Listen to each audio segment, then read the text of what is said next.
आपका chapter 22 four essential of the earth geography का। आज मैं इसकी रीडिंग स्टार्ट करा रही हूँ और इसके क्वेश्चन आंसर हो जाएंगे। आपके सिविक्स के क्वेश्चन आंसर हो चुके हैं। हिस्ट्री के मैं आपको कल करा दूँगी और इसके भी आपके कंप्लीट हो जाएंगे, तो आपके पेपर से पहले आप इनको प्रिपेयर कर सकते हैं।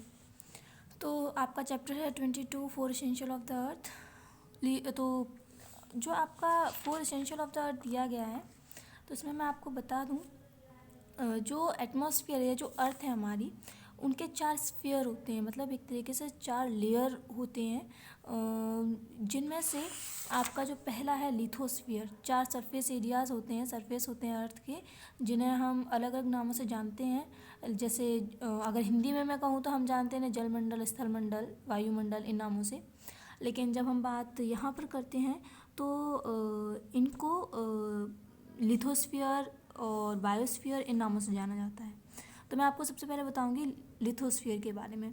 The surface of the earth not only consist of land but also has water, air and other natural artificial features.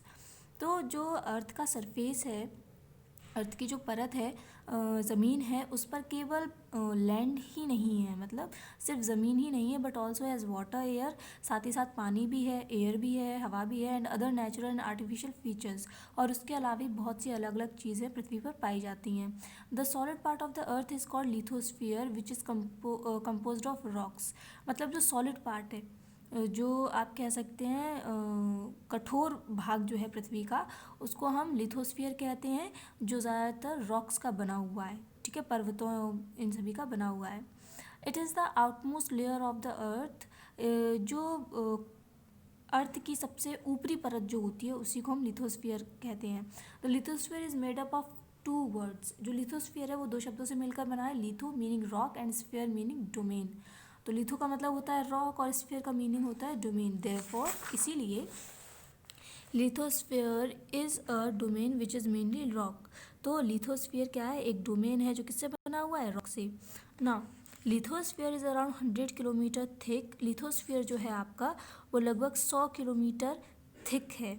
एक 100 किलोमीटर, या आप अगर ये देखेंगे तो ये कम से कम 100 किलोमीटर तक की इसकी ऊंचाई है, इतना ये थिक है। और उसके बाद जो है आप जो है इस पर ये पृथ्वी और ये सब चीज़ें, वो जल और पहाड़ वगैरह आपको देखने को मिलते हैं। The crust is a part of lithosphere. जो क्रस्ट होती है, सबसे ऊपरी लेयर जो होती है अर्थ की, वो भी लिथोस्फीयर की ही पार्ट होती है। It is divided into 2 types, oceanic crust and continent crust. जो क्रस्ट है आपकी, क्योंकि वो लिथोस्फीयर का ही पार्ट है और लिथोस्फीयर पे ही जल, पर्वत सभी पाए जाते हैं, तो जो क्रस्ट है उसको 2 पार्ट में डिवाइड किया गया है। एक तो कॉन्टिनेंटल क्रस्ट जिस पर पहाड़ वगैरह हैं, ज़मीन वगैरह, और एक है आपकी ओशियनिक क्रस्ट जिस पर पानी वगैरह है, ठीक है। The oceanic crust is that part of the lithosphere that is found beneath the ocean floor, ठीक है। तो जो आपकी ओशनिक क्रस्ट है वो लिथोस्फीयर का वो भाग है जहाँ पर आपका ओशन फ्लोर से यहाँ मतलब है आपका बॉटम ऑफ द सी जो है, सी का जो अंतिम हिस्सा है, बॉटम है, उसको हम कहेंगे, ठीक है। तो वो जो पार्ट है वो भी आपका एक तरीके से सॉलिड ही है, तो वो आपका आता है ओशियनिक क्रस्ट में। It is made up of heavy rocks, therefore it has high density. क्योंकि ये भारी पत्थरों से बनी हुई है, इसीलिए इसकी जो घनत्व है वो काफ़ी हाई है, ठीक है, डेंसिटी इसकी काफ़ी हाई है। However the continent crust is made up of rock of lighter weight which are less dense than the oceanic crust. लेकिन जो कॉन्टिनेंट क्रस्ट है ये वाली, ये जो है आपकी लाइट और वेट से बनी होती है, मतलब इसका वज़न इसके मुकाबले कम होता है, क्योंकि यहाँ पे पानी है तो उसका दबाव ज़्यादा होता है, लेकिन क्योंकि ये सबसे ऊपर मोस्ट में आ जाती है तो थोड़ी हल्की होती है, इसीलिए थोड़ी डेंस कम होती है ओशियनिक क्रस्ट से। तो we see only the uppermost layer of the crust in the form of land and ocean. तो जो अपरमोस्ट लेयर ऑफ क्रस्ट है ये, जो कि लिथोस्फीयर के ही पार्ट है, उसको हम किस फॉर्म में देखते हैं? तो फिर ओशियन के फॉर्म में देखते हैं या लैंड के फॉर्म में हम देखते हैं, ठीक है। The soil that is seen on the land is formed due to disintegration of rock into small particles. तो जो मिट्टी हम देखते हैं ना ज़मीन पे, जो मिट्टी है, जैसे कहीं भी आप जाते हैं तो मिट्टी आपको हर जगह मिल जाएगी। तो वो मिट्टी क्या है, वो मिट्टी है बड़े बड़े पत्थरों के आपस में घिसने से, टूटने से वो जो बड़े बड़े रॉक्स हैं वो छोटे छोटे कणों में बदल जाते हैं और उसी को हम मिट्टी कहते हैं एक तरीके से। Soil is an important element of lithosphere as it is rich in nutrient and provide basis of vegetation to grow. Soil जो है, मिट्टी जो है, वो हमारे लिथोस्फीयर का एक बहुत ज़रूरी एलिमेंट है क्योंकि इसमें न्यूट्रिएंट होता है। ठीक है, इसमें बहुत सारे तत्व पाए जाते हैं जो हमारे वेजिटेशन के लिए, खेतीबाड़ी के लिए बहुत ज़रूरी होते हैं। I have seen earth from the space and it appears it as the land floats on the ocean. एफिडा कहता है कि मैंने जो अर्थ को जब ऊपर से देखा है तो उसमें हमें दिखता है कि जो लैंड है वो ऐसा लगता है कि समुद्र के ऊपर तैर रहे हों। ठीक है, no the land does not float on the ocean. रोमनम कहता है कि लैंड जो है वो फ्लोट नहीं कर रहे हैं।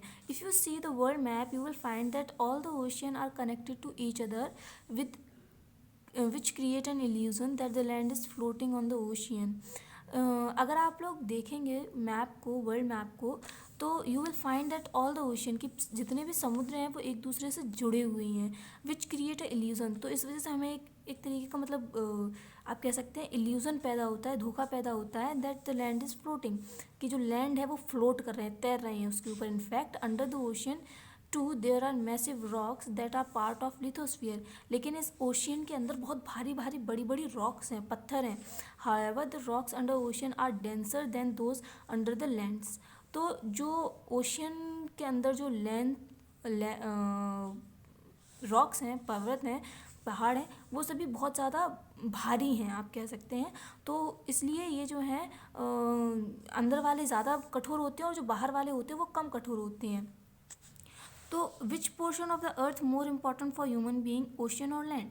तो एपिडक पूछता है कि ह्यूमन बीइंग के लिए कौन सा पार्ट जो है अर्थ का वो ज़्यादा ज़रूरी है, ओशियन और लैंड, समुद्र या धरती। तो bottom ocean are land land are both ocean and land are important for human existence on the earth. Where ocean helps in maintaining the right climate condition, the land provide a base to make settlement, create livelihood and live life on the earth।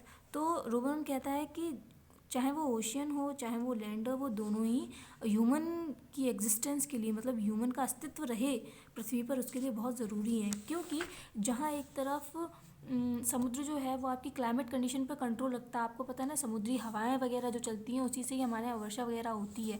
अगर हवाएं वगैरह नहीं चलेंगी तो ये जो है ना हमारे यहाँ वर्षा हो पाएगी ना कुछ और। तो the land provide base.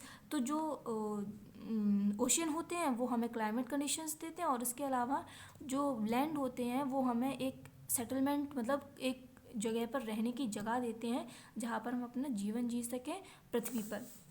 Continent, continent आपके क्या हैं, चलिए। तो the land on the surface of earth has been broadly divided into huge continuous land mass known as continent. तो जो लैंड है ये आप देख रहे हैं यहाँ पे, ये जो लैंड है पृथ्वी के ऊपर, इनको अलग अलग भागों में डिवाइड किया गया है। कैसे और इनको जो भागों में डिवाइड किया गया उनको क्या कहते हैं, कॉन्टिनेंट या द्वीप, वो महाद्वीप। ठीक है, continent are huge land masses on the earth. जो कॉन्टिनेंट है वो साइज में बहुत बड़े होते हैं। The entire land on earth is divided into 7 continent. जो पूरी अर्थ है वो 7 कॉन्टिनेंट में डिवाइडेड है। दिस कॉन्टिनेंट आर, वो कॉन्टिनेंट कौन से हैं, देखिए इधर दिए हैं आपके। साउथ अमेरिका, पहले एशिया से शुरू करते हैं हम लोग, एशिया, उसके बाद आता है आपका अफ्रीका, फिर आता है आपका नॉर्थ अमेरिका, फिर आता है आपका साउथ अमेरिका, फिर आता है आपका अंटार्कटिका। ठीक है, फिर आता है आपका यूरोप जो है आपका यहाँ, यूरोप के बाद आता है आपका ऑस्ट्रेलिया। ठीक है, तो ये 7 कॉन्टिनेंट हैं आपके। अब हम जो है एक एक कॉन्टिनेंट के बारे में जानेंगे। तो पहला आपका कॉन्टिनेंट शुरू होता है एशिया से। तो ये मैं आपको कल कराऊंगी, कल आपका ये शुरू हो जाएगा और बहुत जल्दी ख़त्म भी हो जाएगा। तो आप लोग इसको देखते रहिए और क्वेश्चन आंसर आपके जो हिस्ट्री के हैं वो मैं आपको सेंड कर दूँगी।